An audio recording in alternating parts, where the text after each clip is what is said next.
አገዛዙ በአማራ ክልል ደጋዳሞት ወረዳ ፈጽሞ የድሮን ጥቃት ጉዳት ደረሰም። በክልሉ ወሎ ቀጠና የፋኖ ኃይሎች በከፈቱት ውጊያ በርካታ የአገዛዙ ወታደሮች መገደላቸውም ተሰምተዋል። በክልሉ ምዕራብ ጎጃም ዞን ደጋዳሞት ወረዳ አገዛዙ በፈጸመ የድሮን ጥቃት ሰብአዊና ቁሳዊ ጉዳት መድረሱን የኢትዮኒውስ የመረጃ ምንጮች ተናግረዋል።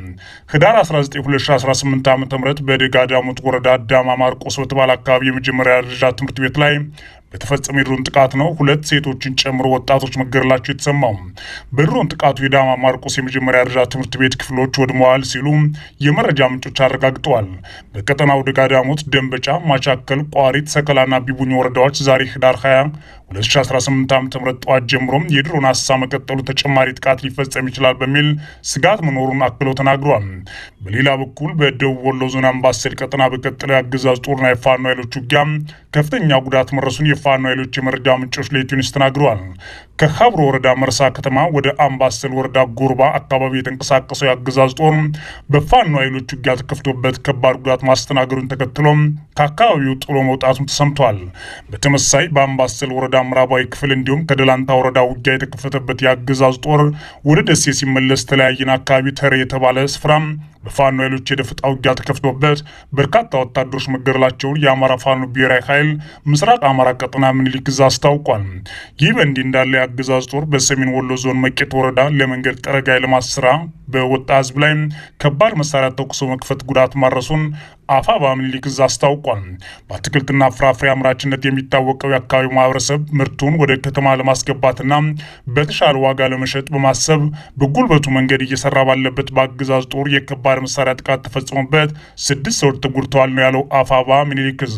በሌላ በኩል የብልጽግና አገዛዝ ሰራዊት ትምህርት ቤቶችና ሌሎች የህዝብ መገልገያ ተቋማትን በወታደራዊ ካምፕነት እየተጠቀመ ቀጥሏል ተብሏል።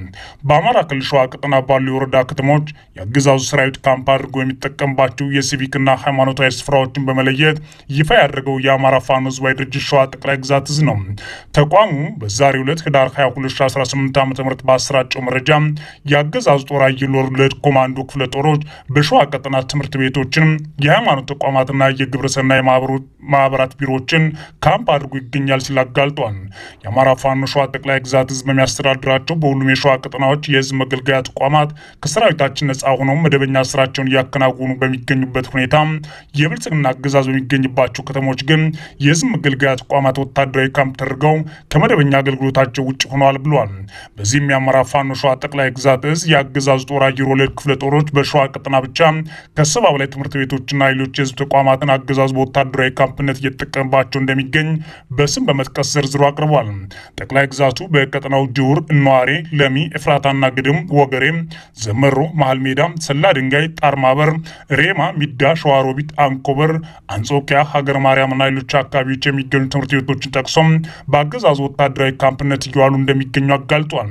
የብልጽግናው አገዛዝ በአማራ ክልል ትምህርት ቤቶች የተማሪዎች እንዳያስተምሩ በማድረግ ረገድ የፋኖ ኃይሎች በተደጋጋሚ ሲሆነጅል የሚሰማ ቢሆንም የራሱ የአገዛዝ ጦር በካምፕነት ስለሚጠቀምባቸውና ከመደበኛ አገልግሎታቸው ውጭ ስላደረጋቸው ትምህርት ቤቶች ግን ሲናገር አይሰማም።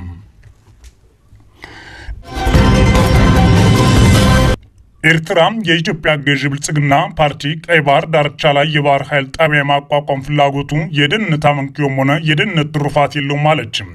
ኤርትራ የአብይ አህመድን የወራ ፍላጎት መተችቷና ተቃውሟ ማሰማቷን የቀጠለች ሲሆን ኢሳያስ አፈወርቂ ወደ ተለያዩ ሀገራት መሄድ ይህንን ጸረ ብልጽግና እንቅስቃሴያቸውን እያሰፉ ነው። የሻዕቢያ አገዛዝ ፕሬዚዳንት የሆኑ ኢሳያስ አፈወርቂ ዛሬ ወደ ሱዳን አቅንተው በፖርት ሱዳን ከጀነራል አልቡርሃን ጋር ተገናኝተዋል። ኢሳያስ አፈወርቂ ከብልጽግና አገዛዝ ጋር የገቡበትን ወታደራዊ ውጥረት ተከትሎ ከፍተኛ የዲፕሎማሲ እንቅስቃሴ እያደረጉ ይገኛሉ።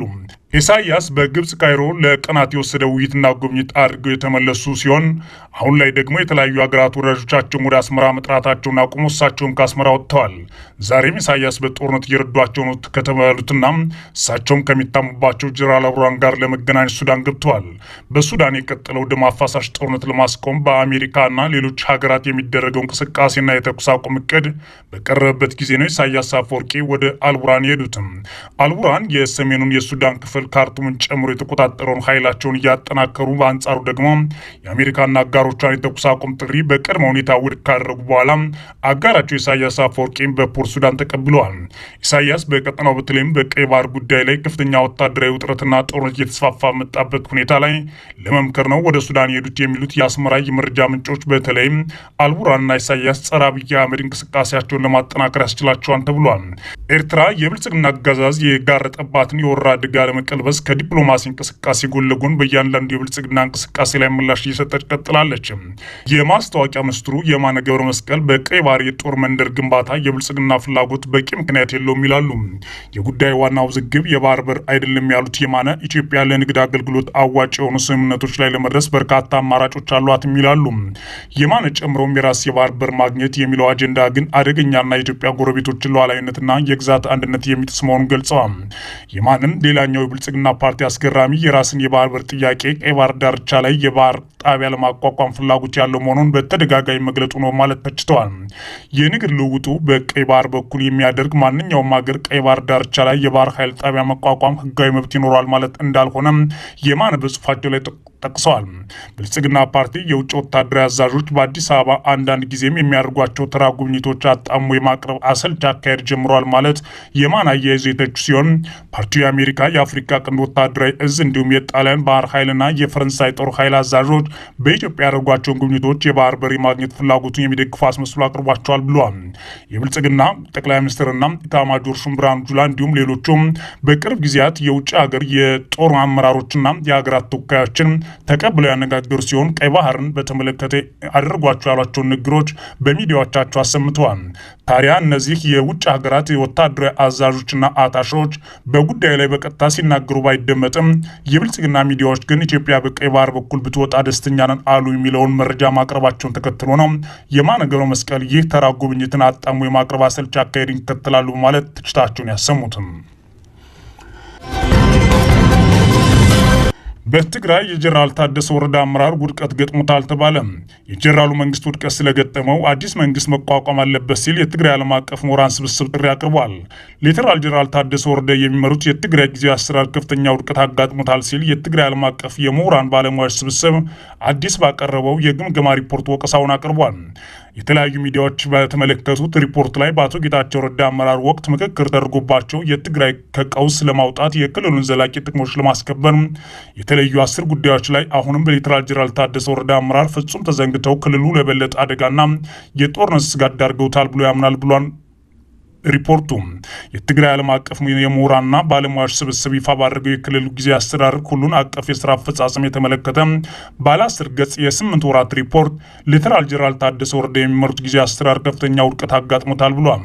የፕሪቶሪያውን ስምምነት አፈጻጸም፣ ጦርነትን ማስቀረት፣ ዘላቂ ሰላም ማስፈን፣ ሁሉን አቀፍ ካቢኔ ማዋቀር፣ ሁሉን ያሳተፈ ምክክር፣ ከኤርትራ መንግስት ጋር ተጀምረዋል ስለሚባለው ግንኙነት ወይም ጽምዶ፣ የትግራይ የጸጥታ ኃይሎችና በአፋር ያሉት ታጣቂዎች ሁኔታ፣ የመገናኛ ብዙሃን ምህዳር አጠቃላይ ሪፖርቱ በ10 ዘርፎች በመከፋፈል ግምገማውን በዝርዝር አስቀምጧል።